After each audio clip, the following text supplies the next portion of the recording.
Hi, and welcome back to Golf Island. It's time for another quick update, and this one's packed with exciting changes. Before diving into the updates, I'm excited to say that the Steam page is finally live.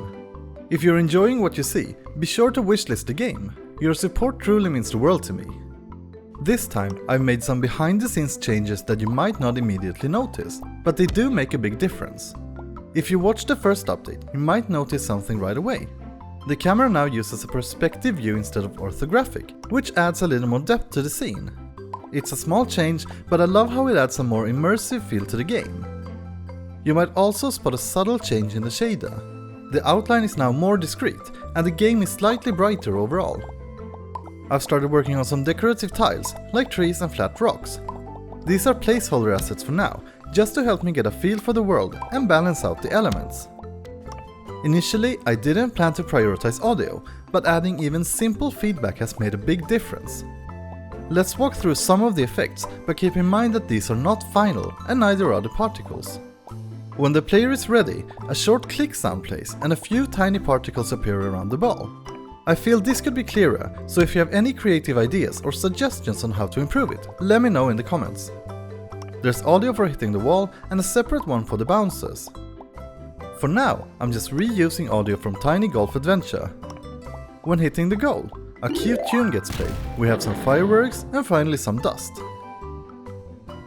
A bigger update is the ability to rotate the camera. It rotates on the y-axis and snaps every 90 degrees. While it works well, I'm not entirely happy with how it looks for certain angles, especially with the lighting. Another feature I almost completely carried over from Tiny Golf Adventure is the ability to see through objects that obstruct the view. It's been improved a lot, but I need to refine my decorations further before tweaking the script again.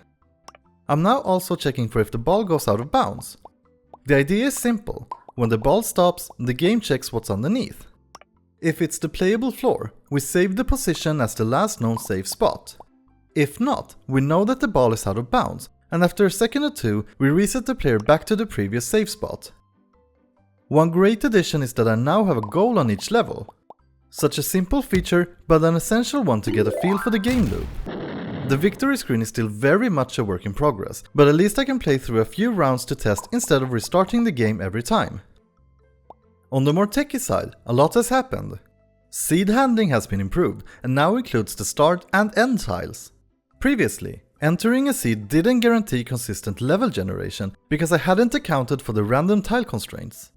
Now, the start and the end tiles positions and rotations are all tied to the same seed.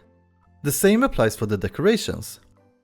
Let's have a quick look at the updated queue. First, we generate a seed. If I choose classic mode with 18 holes, this generates 18 seeds based on one master seed. We then set the start and the end tiles, generate the level and add decorations, all based on the same seed. Finally, before starting the game, the system sets the player's initial position and identifies any tiles that need to be transparent. There's still plenty more I'm working on behind the scenes, and I'm really excited about how the game is shaping up. Can't wait to share more progress with you soon.